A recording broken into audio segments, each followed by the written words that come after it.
E está na hora do debate CNN.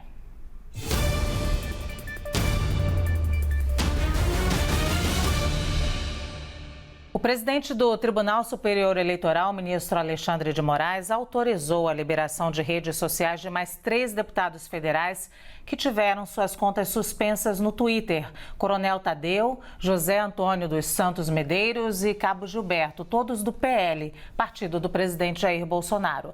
A autorização dada pelo presidente do TSE ocorreu após o presidente da Câmara dos Deputados, Arthur Lira, usar diversos argumentos em pedido enviado ao TSE. A decisão de Moraes reduz tensão entre STF e Legislativo? Este é o tema do debate que começa agora aqui na CNN. Para isso, convidamos o deputado federal Camilo Capiberibe, do PSB do Amapá. Seja muito bem-vindo. Boa tarde, deputado. Boa tarde, muito obrigado. E o deputado federal, delegado Marcelo Freitas, do União Brasil de Minas Gerais. Seja muito bem-vindo também, deputado. Boa tarde. Boa tarde, Luciano. Obrigado. Antes de mais nada, nossas regras temos por premissa o equilíbrio na fala dos nossos convidados. Por isso, cada um vai ter cerca de 2 minutos para cada resposta. Para que eu não seja indelicada, nunca quero ser, e interrompa os senhores, temos aqui uma sinalização padrão. Quando o tempo estiver acabando, a minha imagem vai aparecer na tela. Dito isso, eu vou à primeira rodada de perguntas. Começo com o deputado federal, delegado Marcelo Freitas. A decisão de Moraes reduz tensão entre STF e Legislativo? Boa tarde, Luciana. Boa tarde, Camilo. Sem sombra de dúvidas, essa decisão do Tribunal Superior Eleitoral, emanada do ministro Alexandre de Moraes, ela reduz, sim, a tensão entre o Poder Legislativo e o Poder Judiciário. Nós compreendemos com clareza que ocorreram excessos de ambos os lados, seja do Poder Legislativo, seja do Poder Judiciário, e essa decisão, ela busca, sob certo prisma, amainar um pouco essa dificuldade, e entendo que o ministro Alexandre de Moraes tem agido agora, nessa circunstância, acertadamente. Essa provocação feita pelo nosso presidente da Câmara dos Deputados, Arthur Lira, também atende provocação de deputados de várias bancadas, e repito, embora tenha ocorrido excesso de ambos os lados, nós entendemos com clareza solar que essa decisão vai buscar um pouco acalmar, distensionar o ambiente existente entre o Poder Judiciário e o Poder Legislativo, de modo a que possamos ter dias melhores para que o nosso país seja conduzido a um ambiente de tranquilidade. Passamos dificuldades, sem sombra de dúvidas, houve tensionamento no período eleitoral e compreendo que, ultrapassadas as eleições, é o momento de distensionar o ambiente e fazer com que as coisas funcionem da melhor maneira possível. O Poder Legislativo tem um papel essencial em nossa República. Obviamente, alguns colegas entendem que suas manifestações não podem ser feitas somente no plenário da Casa e utilizam das redes sociais como ferramenta para poder transmitir suas mensagens. Por esse motivo, nós compreendemos que, ao se liberar esse bloqueio efetivado nas redes sociais de deputados com mandato e ou deputados eleitos, acerta o Poder Judiciário agora na pessoa do ministro Alexandre de Moraes e vai, sem sombra de dúvidas, permitir um ambiente mais tranquilo para que todos possam exercitar sua missão. Sim. Muito obrigada. Vou repetir a pergunta agora ao deputado Camilo Capiberibe. A decisão de Moraes reduz tensão entre STF e Legislativo? Boa tarde, Luciano, mais uma vez. Boa tarde, deputado Marcelo Freitas. Veja, eu não entendo que as decisões do ministro Alexandre de Moraes, elas agridem o Poder Legislativo. As decisões que foram tomadas de suspender contas de parlamentares que estavam mobilizando contra as instituições democráticas, contra o resultado das eleições, contra as urnas eletrônicas e o nosso sistema eleitoral, elas não são uma ação que fere o legislativo, são ações que protegem a democracia. Eu vou dar um outro exemplo para a gente entender. Nesse momento, o STF está iniciou o julgamento a respeito das emendas de relator, que são um instrumento que destrói completamente o equilíbrio do parlamento, estabelecendo parlamentares de 2 tipos: aqueles que se submetem às determinações do grupo que governa o Brasil, no executivo, em parceria com o legislativo, e aqueles que são independentes e votam de acordo com a sua consciência. Quem vota de acordo com o que quer o status quo dominante hoje tem emendas de relator, distribui de maneira sem transparência nenhuma, e aí, para se distensionar, preciso que o STF deixe tudo continuar acontecendo. Então, na minha avaliação, esse tipo de interpretação, ele termina deixando de lado o que é importante para as instituições, que é funcionar de acordo com a Constituição. A Constituição protege o direito e a liberdade de expressão, mas não protege quem espalha mentiras, fake news, que tem como objetivo destruir a própria democracia. Então, eu não coloco isso como uma crise entre o Poder Judiciário e o Poder Legislativo. É uma crise entre aqueles que querem destruir a nossa democracia e as instituições que precisam funcionar para proteger. Sim, eu continuo então a segunda rodada de perguntas com o senhor, deputado Camilo Capiberibe, com uma pergunta muito pertinente.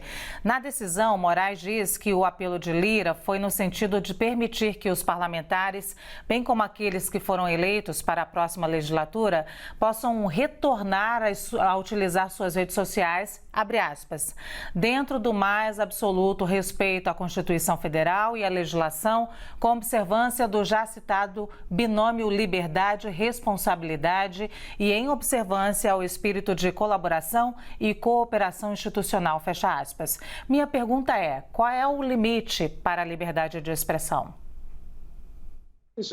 Essa é uma questão que tem assim, buscado respostas, não apenas aqui no Brasil, mas no mundo inteiro. Nós temos visto, nós vivemos a era da pós-verdade, onde os fatos têm cada vez mais deixado de ter importância e as versões, muitas das quais distorcidas, que são disseminadas pelos meios de tecnologia que existem hoje, que estão disponíveis a todos e a todas no Brasil e no mundo, isso é muito difícil de determinar. Essa é uma tarefa que o Legislativo, na próxima legislatura, vai ter a tarefa de enfrentar. Senão, nós vamos deixar essa regulamentação para a mão do Judiciário. Então, se o Legislativo ele é incapaz de legislar sobre esses temas, porque existem grupos organizados, fortes, estruturados, que estão dentro do Legislativo e que bloqueiam esse tipo de agenda, porque tem a intenção e a determinação de disseminar fake news para atingir os seus objetivos, então aí não dá para reclamar da ação do Judiciário. Eu acho que o Judiciário age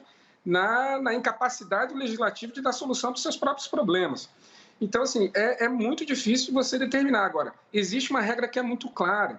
Você atentar contra a democracia não é liberdade de expressão. Você atacar um processo eleitoral legítimo, você convocar as Forças Armadas para impedir a posse de um presidente regularmente eleito, isso não é liberdade de expressão, isso é você tentar destruir a democracia e aí sim impor, através de uma ditadura, a regulamentação e a aniquilação da liberdade de expressão. É isso que é uma contradição, você imaginar que tem gente que está hoje na frente de um quartel do Exército pedindo um golpe militar em nome da liberdade. Esse é o momento que a gente está vivendo. Então, como é que a gente... você alimentar esse tipo de raciocínio, de fortalecer que isso é liberdade, eu acho que isso aí não é liberdade de expressão, não.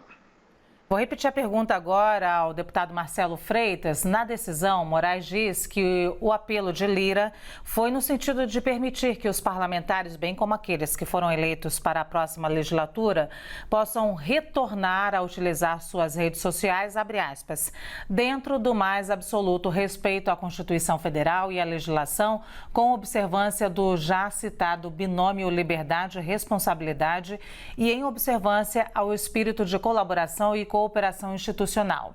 A minha pergunta é, qual o limite para a liberdade de expressão? Luciana, essa questão é extremamente interessante e eu queria deixar claro àqueles que nos veem e nos ouvem que eu sou delegado de Polícia Federal de carreira e trabalhei durante 3 anos na assessoria de ministro do Supremo Tribunal Federal. Eu trago essa experiência prática para cá para poder externar que antes da Constituição de 1988, nós tínhamos a figura na própria Polícia Federal do censor, que é aquela pessoa encarregada de dizer o que pode, o que poderia e o que não poderia ser publicada. E no Supremo Tribunal Federal, nós tivemos a experiência muito clara em que anteriormente se tinha uma visão de liberdade de expressão extremamente mais ampla, extremamente mais dilatada. O que nos faz ter com clareza que esses limites da liberdade de expressão, eles estão sobremaneira sendo reduzidos na atual gestão do Tribunal Superior Eleitoral e de parcela considerável de ministros do Supremo Tribunal Federal. Eu cito várias decisões memoráveis do então ministro Celso de Mello, em que se permitia a liberdade de expressão de forma ampla. E nós estamos confundidos em nosso país, às vezes críticas, ainda que ácidas, a membros do Poder Judiciário, a membros do Poder Executivo, a membros do Poder Legislativo, como violação à liberdade de expressão. Nós não compreendemos assim. Eu enxergo com clareza que não se deve permitir que as redes sociais sejam utilizadas como instrumento atentatório à democracia, consigo enxergar isso com clareza, mas consigo enxergar tranquilamente também que não existe no Brasil a figura do censor. Esse censor ele não pode agir previamente à publicação, como aconteceu recentemente em nosso país, com outra emissora de televisão e rádio, e não pode agir da maneira como tem acontecido, fazendo com que vários deputados tenham suas vozes tolhidas e não possam se manifestar nas redes sociais. Vou à terceira rodada de perguntas. Continuo com o senhor, deputado delegado Marcelo Freitas. A CNN apurou que durante conversas recentes com parlamentares, o presidente da Câmara dos Deputados afirmou que esse foi o primeiro e único movimento que fará em defesa desses parlamentares que tiveram as redes sociais bloqueadas, que se caso algum dos deputados volte a ter as redes suspensas pelo TSE, ele não irá ajudar de novo. Qual é a sua avaliação? Eu participei das reuniões, a minha avaliação na mensagem do presidente Arthur Lira, ela é muito clara. O que o presidente da Casa disse nesse sentido? É que o presidente da Casa também não concorda com manifestações que, de fato, buscam violar o Estado Democrático de Direito, e é isso que nenhum de nós queremos. Lá do outro, foi externado pelos deputados presentes que o que se está fazendo são críticas a algumas decisões judiciais, críticas a alguns membros do Poder Judiciário, que, sob certo prisma, têm extrapolado o seu poder de julgar. Passou um tempo, Luciana, Camilo, em que deputado falava na tribuna da Câmara dos Deputados e juízes falavam nos autos.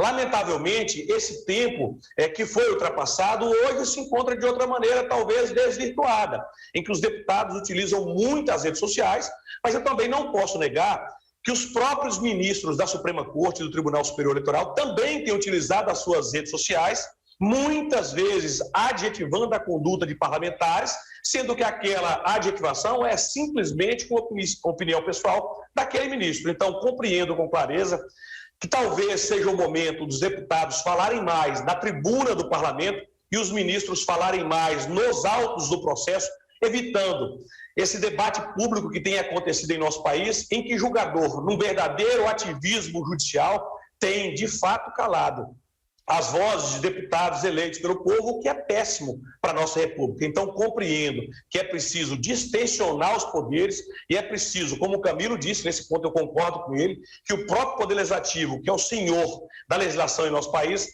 possa estabelecer os limites daquilo que pode e o que não pode em nosso país, para que a gente não tenha um controle prévio de censura ou um controle posterior daquilo que pode ou não ser dito pelos deputados.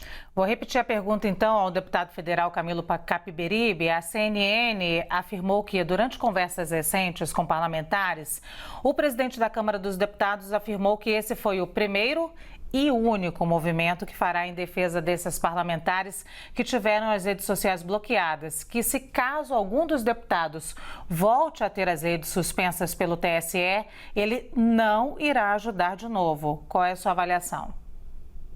Eu avalio que o presidente da Câmara ele atendeu um pedido dos membros do poder que ele dirige. Então, ele age para defender as prerrogativas dos mandatos parlamentares, ele sinaliza isso, mas estabelece, eu concordo com o deputado Marcelo Freitas, ele estabelece um limite muito claro, deixando ali transparecer que ele faz aquilo com uma medida corporativa, não porque ele acha que aqueles deputados estão agindo corretamente. Quando ele diz, olha, eu não vou fazer mais nada, está dizendo, olha, vocês não estão agindo corretamente. A decisão do judiciário está correta, mas eu acho que eu sou presidente, tem que defender vocês aqui, né? Até porque ele é candidato à reeleição, ele vai precisar dos votos dos deputados para se reeleger.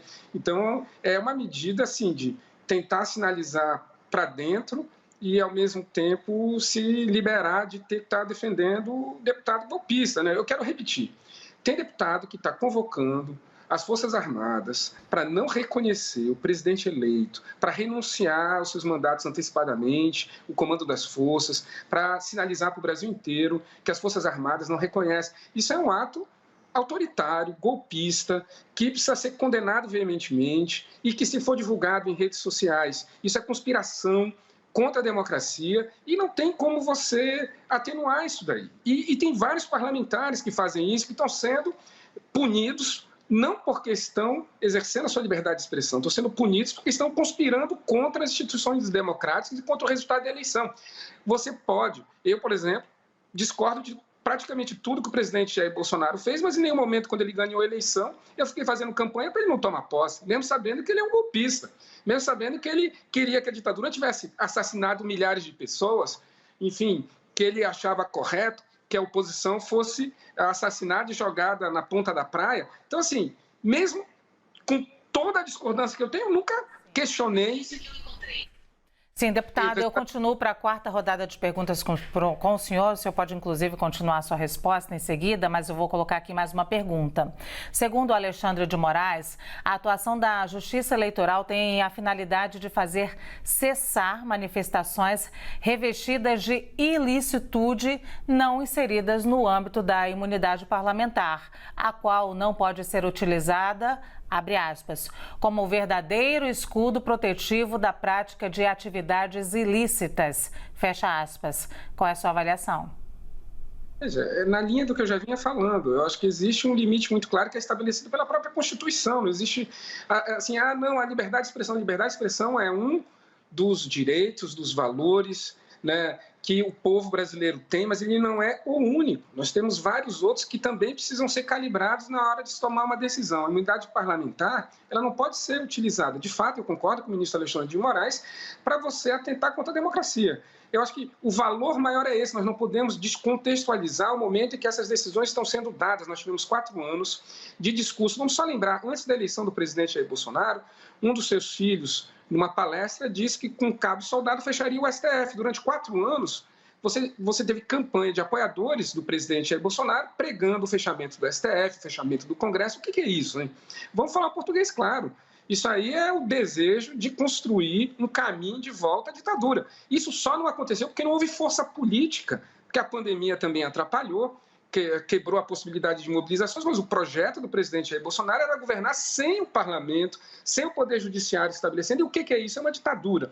Então, eu acredito que as decisões que o ministro Alexandre de Moraes teve que tomar podem ter sido, inclusive, extremas, duras, difíceis, mas elas foram necessárias para o contexto em que nós estamos vivendo, de tentativa de reversão dos avanços democráticos. Vamos só lembrar que a cultura da democracia no Brasil não é uma cultura muito larga, não. Nós voltamos a uma democracia recentemente, tivemos diversos golpes de Estado, então é da própria história do Brasil essa falta de apreço pela democracia. Então é preciso agir com muita firmeza para garantir isso, e isso o ministro Alexandre de Moraes fez quando a própria Câmara se calou. Em nenhum momento o presidente da Câmara foi firme na defesa da democracia e durante todo esse processo. E não falo apenas do deputado Arthur Lira, deputado Rodrigo Maia também se omitiu nesse processo, então coube ao legislativo, ao judiciário fazer isso.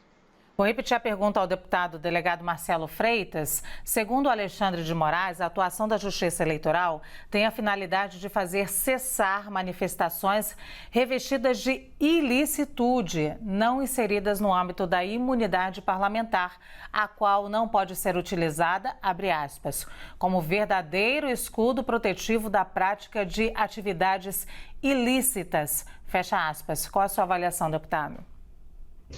Bom, Luciana, antes de entrar propriamente nessa resposta, eu queria dizer que em nenhum momento o atual presidente da República, Jair Bolsonaro, se manifestou contrariamente ao resultado das urnas ou se manifestou de forma golpista. Então, isso não é verdade, eu não concordo com isso e não vejo dessa maneira. De igual modo, eu compreendo que o presidente da Câmara dos Deputados, Arthur Lira, foi a primeira pessoa a se manifestar reconhecendo o resultado das eleições.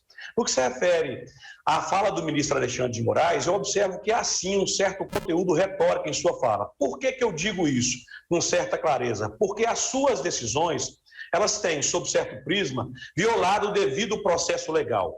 O que não pode haver pós-Constituição de 1988, como havia no período anterior à Constituição de 88, com censores, é que uma autoridade, qualquer que seja ela, por ato próprio, ela sem o devido processo legal, ela possa excluir, bloquear, reter redes sociais e impedir que determinadas pessoas, e no caso específico, membros do Poder Legislativo, manifestem as suas opiniões, ainda que astas as suas críticas, repito, da maneira como tem acontecido. Então, observo com clareza que aqueles que eventualmente violarem o Estado de Direito, eles têm, após provocação da Procuradoria-Geral da República, no caso de membros do Poder Legislativo, Câmara dos Deputados do Senado da República, responder por isso. Mas não é isso que tem acontecido. Nós temos observado um desvirtuamento do devido processo legal, o que é péssimo para o país. Isso daqui, como exemplo disso, o que viola o sistema acusatório é o próprio inquérito das fake news em andamento no Supremo Tribunal Federal, em que um só ministro, ele é inquisidor, denunciador e julgador, o que é, sem sombra de dúvidas, equivocado, e a nossa história, a história de nosso país, vai demonstrar isso, que esses tempos plúmbios certamente serão ultrapassados e nós vamos encontrar um caminho. Acho que as decisões agora do ministro Alexandre de Moraes buscam resguardar esse caminho. Vou à quinta rodada de perguntas, deputado delegado Marcelo Freitas. Na sua avaliação, como é que o uso das redes sociais por parte dos parlamentares pode influenciar na relação entre os três poderes? Essa pergunta é excepcional, Luciana. Na verdade, não é uma discussão, e é preciso que o nosso telespectador compreenda, que é típica do Brasil. Essa discussão ela vem ocorrendo em todo o mundo ocidental, onde há liberdade de expressão, onde há liberdade da manifestação do pensamento, e sem sombra de dúvidas, nós temos que evoluir para que a gente consiga fazer com que os colegas tenham limites em suas manifestações. Nós sabemos com clareza que alguns se excedem realmente e, nesse caso, repito, utilizado o devido processo legal, mediante provocação da Procuradoria-Geral da República, de algum partido político, de algum parlamentar ou de alguma pessoa lesada, aí sim é lícito ao Poder Judiciário agir e dar a resposta devida naquele caso concreto que está sendo submetido. Mas eu repito, a minha posição é muito clara e vou na linha do que dizia o então ministro Celso de Mello.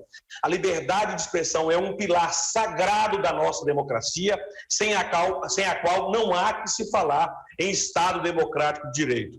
Exagera, portanto, alguns colegas parlamentares, quando pugnam por intervenção militar, por exemplo, assim como exagera o ministro Alexandre de Moraes em dar decisões liminares, suspendendo, sem sequer ouvir os deputados, as redes sociais desses parlamentares eleitos ou no mandato. Nesse sentido, algumas seções da Ordem dos Advogados do Brasil já fizeram manifestação pública pugnando pelo direito que todos têm de terem acesso àquelas decisões, aos autos dos processos que, de fato, permitiram com que aquelas decisões fossem tomadas. Então, nós compreendemos com clareza que ocorreram, sim, excessos de ambos os lados. O Poder Judiciário tem se excedido, sim, especialmente na tomada de decisões liminares. E, repito, por esse motivo, o presidente Lira interveio para que a gente possa, em sintonia com o Poder Judiciário, encontrar o ponto de equilíbrio para que o país possa caminhar num cenário de tranquilidade, que é isso que todos nós, de fato, queremos. Vou repetir a pergunta, então, ao deputado federal Camilo Capiberibe. Na sua avaliação, como é que o uso das redes sociais por parte de parlamentares pode influenciar na relação entre os três poderes? Luciana, eu vejo o seguinte: primeiro eu queria dizer que o presidente não reconheceu até hoje o resultado da eleição, não reconheceu que foi derrotado legitimamente nas urnas, e o seu partido entrou com uma ação tentando anular as urnas, apontando sem provas que poderia ter tido irregularidade e o resultado da eleição poderia ter sido outro. Então é nesse contexto que todo esse processo está se dando. Eu reconheço que o presidente Arthur Lira, de fato, foi o primeiro a reconhecer rapidamente o resultado das eleições. Ele se distanciou desse comportamento do presidente Jair Bolsonaro, mas o presidente Jair Bolsonaro ele só não está publicamente fazendo declarações golpistas porque ele está com medo de ir para a cadeia, que foi o que aconteceu agora com o presidente do Peru, que tentou dar um golpe de Estado. Então, não é nem um pendor democrático do presidente Jair Bolsonaro, que toda a história dele contraria essa questão. Veja, e eu acredito que é preciso que haja responsabilidade. Quando eu critico os presidentes da Câmara, foi porque, se nós chegamos onde nós chegamos, foi porque não houve uma mensagem bem clara e direta sobre a importância da democracia, quando lá em 2019 o presidente estabeleceu a comemoração do golpe militar de 1964. Ele queria que fosse feita uma grande comemoração da ditadura, da implantação de uma ditadura nesse país. É aí que eu acho que é preciso que a Casa da Democracia, que é o Parlamento brasileiro, a Câmara dos Deputados, se posicionasse de maneira clara para dar um recado para dentro e um recado para fora. Isso não aconteceu e, por isso, nós estamos agora tendo que discutir o que os parlamentares, como eles devem se comportar nas redes sociais. Concordo que isso é um fenômeno mundial, mas é preciso que o legislativo, só tem um jeito, são os parlamentares, na próxima legislatura, terem a responsabilidade de regulamentar o que pode e o que não pode de acordo com a democracia. E não, assim, agora é conveniente, nós vamos atacar as instituições, porque não é o ataque ao juiz, é o ataque às urnas, é o ataque ao processo eleitoral, é o ataque às instituições, é isso. Não é o juiz A, B ou C que está sendo atacado, é a democracia inteira que está sendo atacada. É nesse contexto que as decisões estão sendo tomadas. Deputado Marcelo Capiberibe, eu continuo com o senhor, vou lhe dar 2 minutos para as considerações finais, e aqui eu sempre peço que sejam propositivos, considerando aí na linha do que o senhor já disse, o jogo zerado a partir de 2023, o senhor acha que há diálogo entre oposição e situação, oposição e governo, e também entre os poderes, mais harmonia? Eu não tenho a menor dúvida de que sim. Por exemplo, nós temos uma oportunidade essa semana de mostrar isso, que é votando a PEC da transição. Porque eu quero lembrar que esse ano, no início do ano, antes do processo eleitoral, a oposição votou. Eu votei a favor da PEC, que aumentou o Auxílio Brasil, criou uma série de benefícios eleitorais, que o presidente Jair Bolsonaro poderia ter feito isso lá atrás e estabelecer esse valor de 600, todos os benefícios lá atrás, se ele tivesse de fato compromisso, e não teve. Então, a grande oportunidade que o parlamento pode dar, de que deseja realmente pensar no Brasil, colocar o Brasil à frente das questões políticas eleitorais e desarmar o palanque, como a gente costuma dizer, é votar rapidamente essa PEC, é não ficar fazendo condicionamentos, como nós, oposição, não fizemos. Nós votamos a favor, mesmo sabendo que aquilo poderia interferir no resultado das eleições. Então, eu acho que existem gestos possíveis de serem feitos pelo parlamento, votar rapidamente essa PEC, atribuir, sim, o valor necessário para a recomposição do orçamento da União, que é o orçamento que foi encaminhado pelo presidente, que responde às necessidades do Brasil, e com isso a gente consegue botar o Brasil para andar e resolve. A outra coisa é acabar com o orçamento secreto. Não dá para ter democracia com orçamento secreto do jeito que acontece hoje. E o legislativo não vai acabar com ele, porque é o que sustenta hoje a situação de poder dentro do poder legislativo, é o orçamento secreto. Só que o orçamento secreto acaba com a democracia. Ou o STF faz isso, tem a coragem de fazer isso e permite que haja um governo onde os ministérios têm dinheiro para executar políticas públicas, ou nós vamos ficar com a nossa democracia aí ameaçada. E não tem diálogo que resolva quando existe usurpação de atribuição, como está acontecendo agora com essas emendas de relator. Sim. Deputado delegado Marcelo Freitas, o senhor também tem 2 minutos para considerações finais. Eu peço que o senhor também seja propositivo. Leve em consideração aqui o jogo zerado em 2023, sim ou não? E há diálogo entre situação e governo e harmonia entre os 3 poderes? Luciana, primeiro agradecer à CNN pela oportunidade de debate e dizer com clareza que 2023, evidentemente, o jogo é zerado. Observo que há sim um cenário para que tenhamos harmonia e independência dos poderes. Penso que o papel legislativo exerce um papel essencial para que a gente possa encontrar essa harmonia e independência dos poderes, dizendo sob o prisma da Constituição Federal, sob o prisma da legalidade, aquilo que a gente deve ou não fazer em nosso país.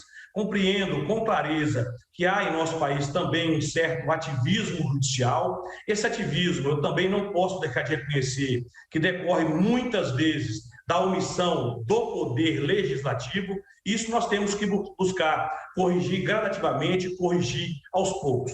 Eu espero que a Câmara dos Deputados ela tenha serenidade para poder compreender que a PEC da transição, ou a PEC do estouro, ela não é o caminho, ao menos dos moldes em que tem sido apresentado no Senado da República, que a gente possa corrigir alguns pontos, por exemplo, os pontos em que iremos dar essa liberdade para o Poder Executivo pelo prazo de 2 anos. Eu acho que é um prazo muito grande, devemos reduzir para o prazo de 1 ano, e espero que a gente consiga recompor o benefício a R$ 600, mas sem nenhuma extrapolação do teto além disso. Esse foi um compromisso do então candidato Jair Bolsonaro e do presidente eleito Lula. Então, por esse motivo, acho que o parlamento tem o dever de dar essa resposta, mas apenas mantendo o valor do benefício em R$ 600 e nada além disso. Nós temos um compromisso fiscal, o meu partido tem esse compromisso fiscal também, e o que a gente quer é que o nosso país ele possa crescer, gerando emprego e renda, mas, acima de tudo, com responsabilidade fiscal, e é isso que nós esperamos. Esperamos também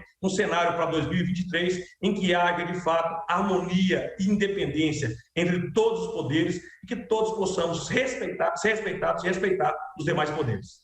Eu agradeço muito aos dois, então, por esse debate de altíssimo nível. Nós conversamos aqui com o deputado federal Camilo Capiberibe, do PSB do Amapá, e o deputado federal delegado Marcelo Freitas, do União Brasil de Minas Gerais. Muito obrigada aos dois.